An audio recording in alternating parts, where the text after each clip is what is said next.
যে ছাত্রলীগের কিছু লোকজন এইখানে আসলে এই হঠাৎ করেই আগুন জ্বালাইয়া চলে গেছে। আমি আসলে বরিশাল থেকে আসার পথেই দেখি যে এই আগুন জ্বালাইছে। এই জায়গাটার নাম জানি কি,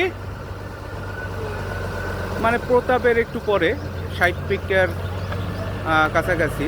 এখন বাজে 9টা বাজে 10 মিনিট বাকি। কাকতালীয়ভাবে আসলে আমার সামনেই পড়ছে এটা।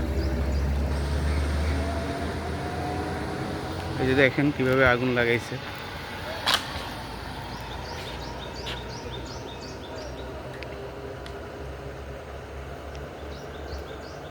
দুইটা মোটরসাইকেল ছিল, দুইটা মোটরসাইকেলে সম্ভবত 3 জন বা 4 জন ছিল। তারা আবার এই বরিশালের দিকেই চলে গেছে হঠাৎ করেই। কোন এলাকায় বন্ধু? ধানসিঁড়িতে।